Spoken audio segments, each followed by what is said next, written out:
তো সবাইকে আমি আজকে দেখাচ্ছি ওয়েকো টেক্সাস। তো ওয়েকো টেক্সাস হচ্ছে একটি খুব গুরুত্বপূর্ণ শহর টেক্সাসের। অস্টিন থেকে ডালাসের ঠিক মাঝামাঝি এই শহরটা অবস্থিত।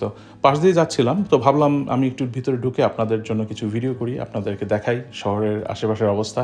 এগুলোকে শহর বলি এই কারণ এগুলো আসলেই শহরের মতোই পড়ে। সিটি বা টাউনও বলা যায় এগুলোকে, ছোটোখাটো। তো টেক্সাসের বেশিরভাগ শহরগুলো এরকম খুব খোলামেলা এবং প্রকৃতিতে ভরপুর, প্রাকৃতিক সৌন্দর্যে ভরপুর। আর এই ওয়েকো টেক্সাসও তার ব্যতিক্রম নয়। তো ওয়েকো টেক্সাসের কিছু ইনফরমেশন আপনাদেরকে শেয়ার করছি। এই শহরটা খুবই বিখ্যাত এর বিশ্ববিদ্যালয়ের কারণে। বেইলর ইউনিভার্সিটি নামে একটি বিশ্ববিদ্যালয় আছে, যেটা খুবই বিখ্যাত আমেরিকার ভিতরে। আর এখানে অনেকগুলো হাসপাতাল রয়েছে যেগুলো অসম্ভব ভালো, খুবই ভালো, খুব বিখ্যাত। আর এখানকার জনসংখ্যা, ওয়েকো শহরের জনসংখ্যা প্রায় 1,40,000-এর মতো। আর মজার জিনিস হচ্ছে এর বেশিরভাগই কিন্তু পুরুষ।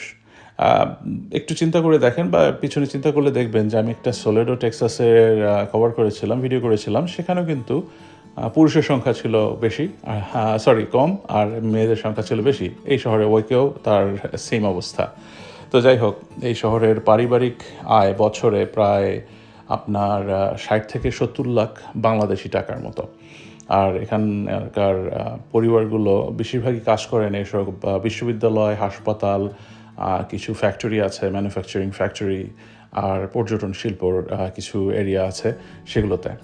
আর এই ইনকামে তারা মোটামুটি ভালোই চলে যায়। তাদের অ্যাভারেজ এখানকার একটা বাড়ির দাম আপনার 2.5 থেকে 3 কোটি টাকা, এবং মোটামুটি ভালো একটা বাসা বা বাড়ি আপনি পেয়ে যাবেন এখানে 2.5 থেকে 3 কোটি টাকার মধ্যে।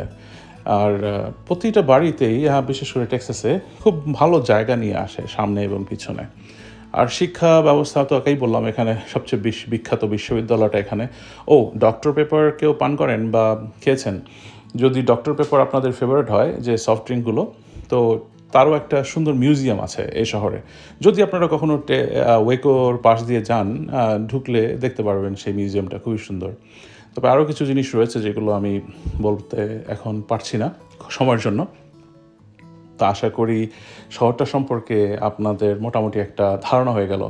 আর আরেকটা কথা আবারও বলি, হয়তো আর সামনে বলবো না, আমি কিন্তু এই ভিডিওগুলো একবারে অডিও দেই এবং আমি কোনো রকম কাটসাট করি না, এডিট করতে এখনও পর্যন্ত প্রপারলি করছি না। সো ভুল হয়ে থাকলে, কথা এদিক ওদিক হলে একটু ক্ষমার চোখে দেখবেন আর আমার সাথে থাকবেন।